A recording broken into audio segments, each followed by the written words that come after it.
Hello, welcome to or back to my channel. So I was laying in bed this morning and I'm thinking Throwback Thursday came to my mind. So I'm sure it's been done on here plenty of times, but I thought it would be fun to every Thursday grab a deck, that you haven't reached for in a while, or just a deck that isn't shown very much in the tarot community, or tarot or oracle decks. Anyways, I'm going to try doing that every Thursday. Now, even though this is a deck that I do use, I just wanted to take a look through it and take a walk through it. I put them all back in order. It's the Hush Tarot, because I don't think this deck gets enough.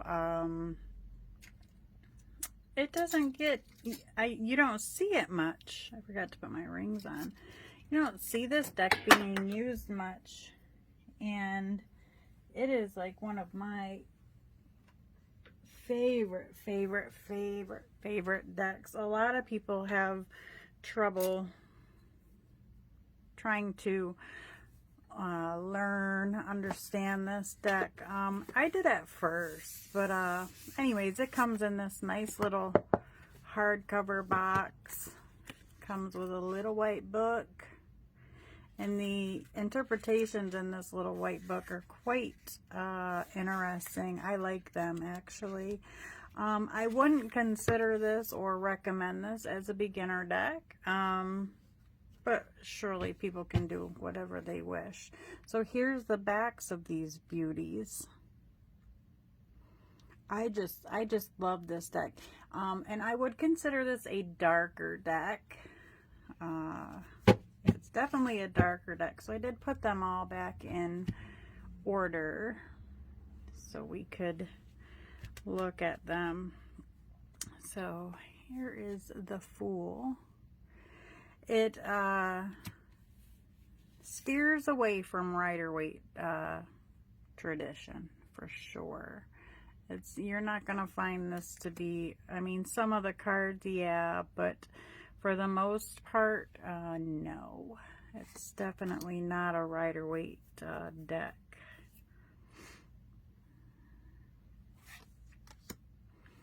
Look at that Emperor. I mean, there's so much in here. You'll see a lot of crows and such in these decks, a lot of animals in this deck. I just love it. It's very unique. It's very unique. The Hierophant,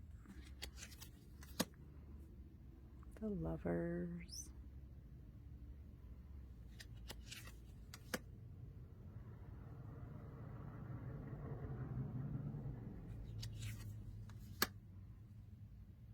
the Strength. There is a bit of nudity in this deck. Here we have the Hermit.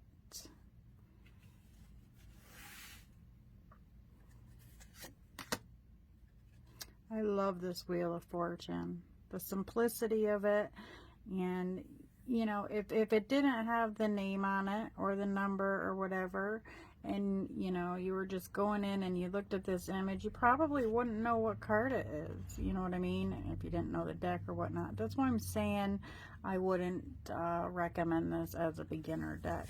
But again, surely there's no rules, and people are free to do whatever they wish.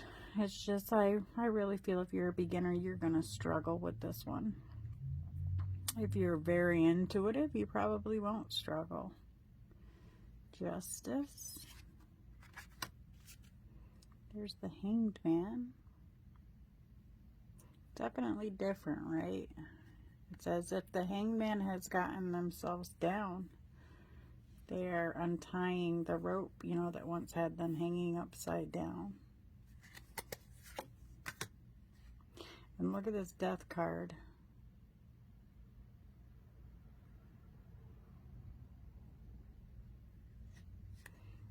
You've got death here, which is a rebirth, okay? You've got death going on, the skull and everything. And then we have these eggs, which represents, rebirth. Something is born again. Temperance, I love her.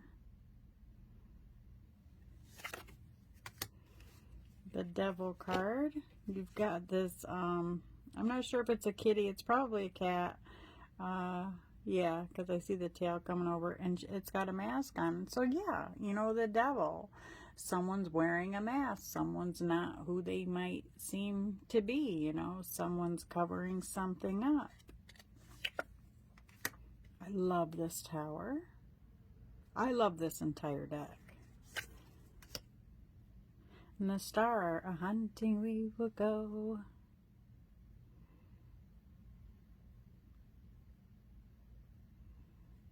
It's just beautiful. There's just so much in here. And you've also got, you know, you've got a lot of darkness in this deck as well. Here we have a skull down here under the star. Usually you're not going to see a skull on the star card. The moon, which I absolutely love. And the sun. How cool are those, right? Very, very cool. Judgment.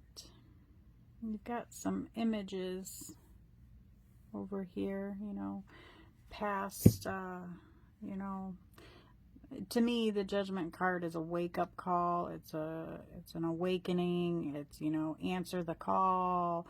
It's letting go of the past. It's, you know, the new you, letting go of the old and welcoming the new. And we have the World. It's almost as if these two gals are the same gal, but I don't know. And then we go into the suits. Here we have the Ace, and then you get the little cup and sword and, you know, pentacle and what have you. So the Ace of Cups. Again, a darker deck. You're not seeing this beautiful cup with the, you know, the water overflowing and the bright sky. But it's definitely, you know, the Ace of Cups. It's a new beginning, new offers, opportunities. The skull representing death and the baby bird being born represents that new beginning. The Two of Cups. Oh, and I'm out of the picture there. It's just, this deck is wild. The Three of Cups.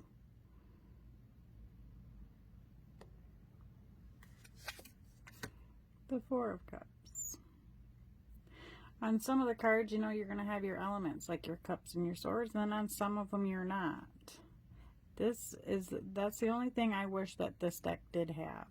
And it does on some, and then some it doesn't. Now look at this Five of Cups. It's definitely speaking, you know, it's speaking its truth. It's definitely Five of Cups energy, the feel there.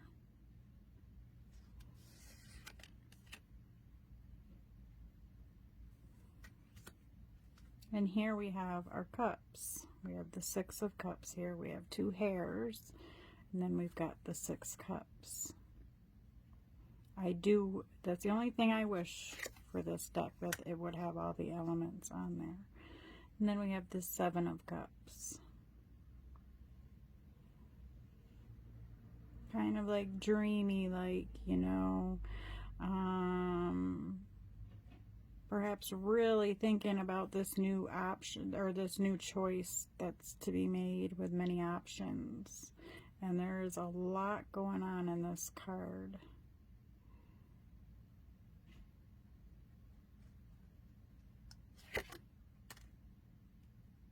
And here's the Eight of Cups. Walking away. Wise enough to walk away. There's that beautiful, beautiful owl. Wise enough to walk away. And then here's the person, you know, kind of like looking back. And the Nine of Cups. Definitely have to say, you know, this would have been a great Ace of Cups for this deck, but it's the Nine of Cups. And the Ten of Cups.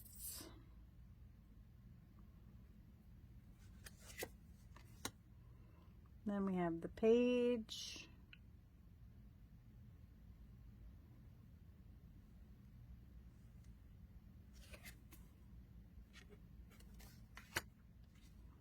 The knight.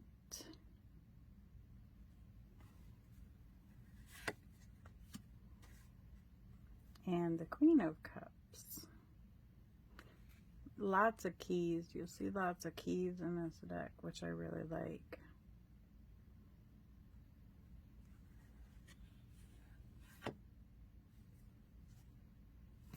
She's got, there's a moon in here. There's the sun in here.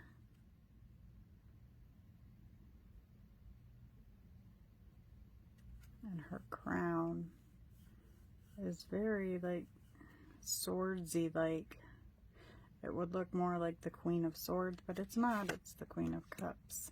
And then we have the King of Cups, which is a great King of Cups. Then we go into the Pentacles. Here's the Ace. He's got a little pair of keys there. 2. And we've got the 2 birds here juggling. Something has come undone.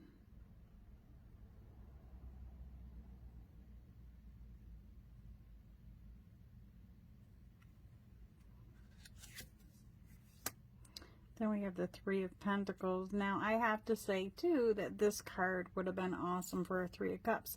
And I have seen where a lot of people have, like, revamped this deck. They have made certain cards into, you know, different cards, other cards,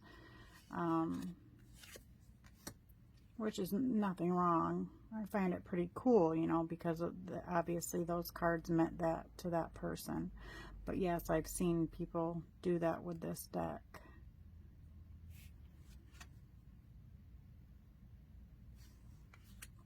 And then we have the 4 of Pentacles. It looks, yeah, you know, the crow or the raven there is hovering over something, hiding, holding on to something, not wanting to give it up or let it go. And then the 5 of Pentacles.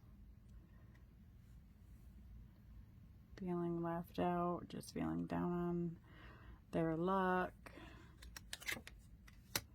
Then the 6 of Pentacles, you got some scales there, and he's holding a coin there. The scales are even, so it looks like he's ready to, you know, give.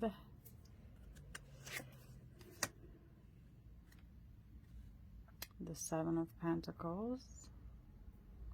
Kind of like a garden gate there with a little bit of crops. And she's holding this huge key. So you can see, you know, you can get the feel of, you know, just waiting now. And holding on to her key, to her, you know, ideas, dreams, goals, and her, you know, whatever it is to come to fruition. The 8 of Pentacles working very hard, even though it looks like he's pounding on skulls and heads and everything. He's got some hard work and determination going on there. The 9 of Pentacles is kind of Rider-Waite-ish. She's got the bird and whatnot. I love this 10 of Pentacles. It's just perfect. And then the page.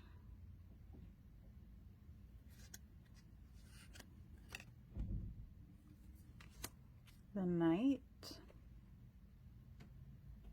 and again we have a key and we have some hands here, and it says hush.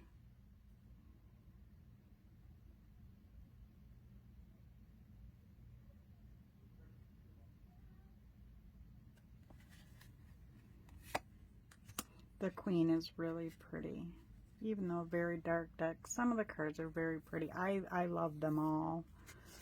There's one card in here that I find a little weird, but no big deal.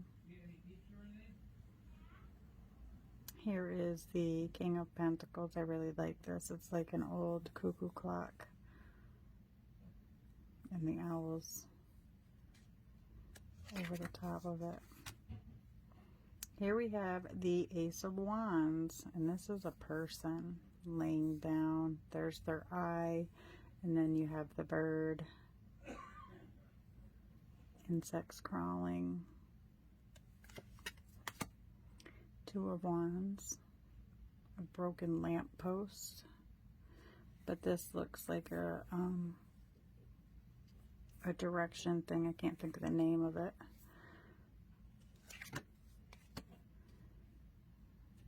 Then the Three of Wands.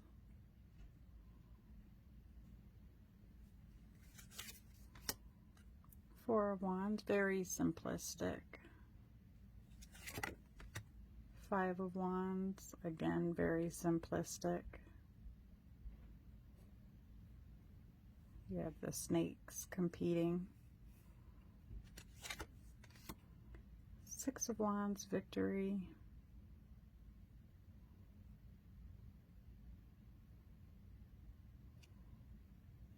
Instead of riding in on a horse, she's riding in on a bird of some sorts. The Seven of Wands, you know, kind of traditional. Standing your guard, standing your ground, standing up for yourself, protecting yourself.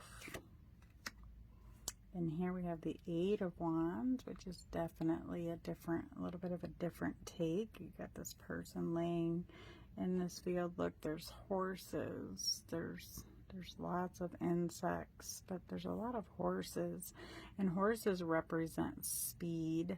Birds represent bringing in news, and that's what the Eight of Wands is to me. It's all about speed, you know, things moving very quickly, and it's about, you know, some type of news that's coming in. So it's like perfect, and this is someone who's just waiting for that news or things to, you know, start speeding up and happening.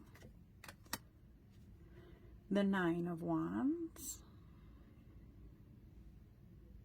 not giving up. And the Ten of Wands is adorable. Got this being hiding under the cat, which is a lot of weight on the shoulders, because obviously this must be some real big giant cat, unless this is a very small being. But anyways, it gets its point across, you know, a lot of weight on your shoulders, a lot going on. And then we have the Page. This is a pretty busy card. The Page of Wands.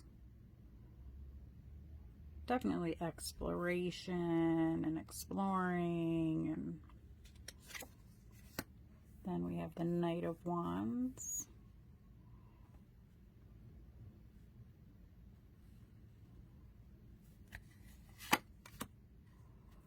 And the Queen. She's her happy, independent self. I love these little stars that hang down. The King of Wands. My hand's getting tired. Time to switch. The King of Wands.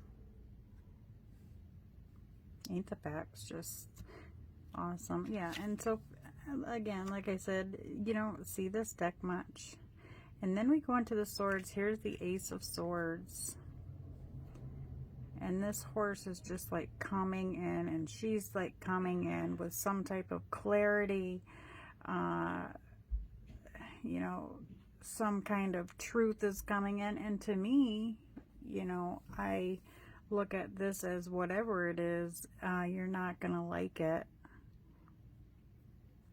but it's what you most need to hear.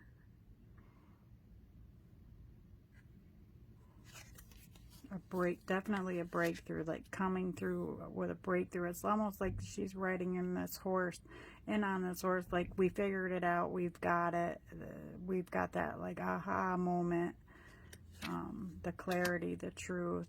And look at this Two of Swords. The Siamese kitties are adorable.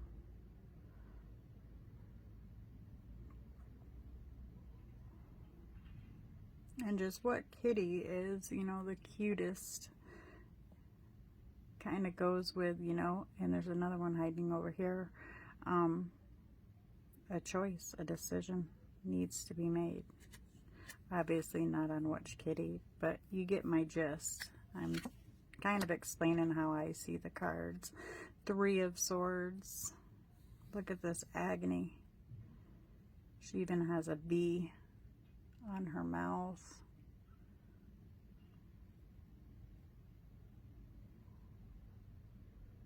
It's like the birds are pecking at her. There's a lot in these cards. I've had to take my magnifying glass out and look. The 4 of Swords, resting. She's resting on her sword. 5 of Swords, pretty traditional.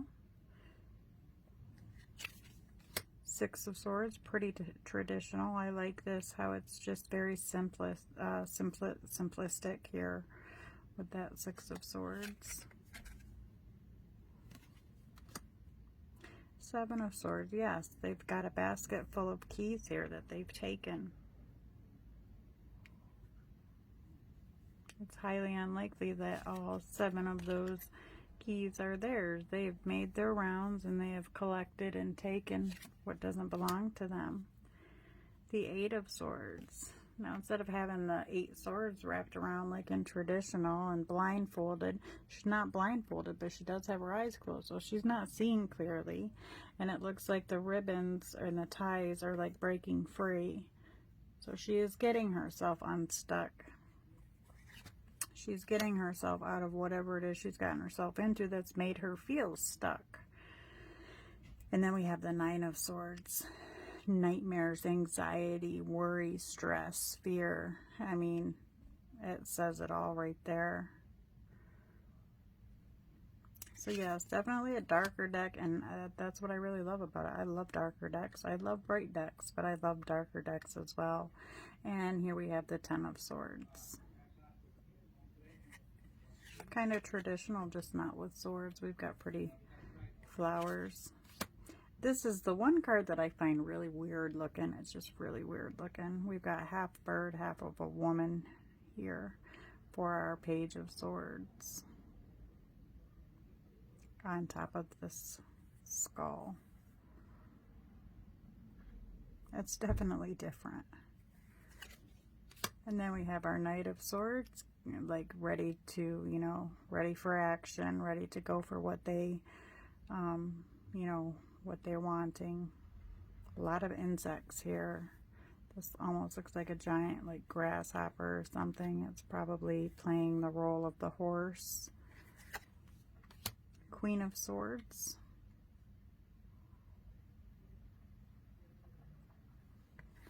And the King of Swords. Just moving along nonchalantly with all that knowledge and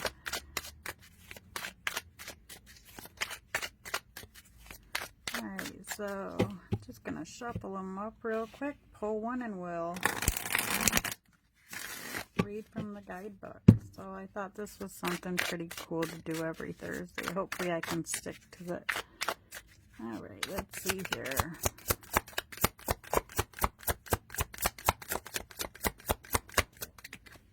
There we go. We've got the Queen of Wands. Queen of Wands.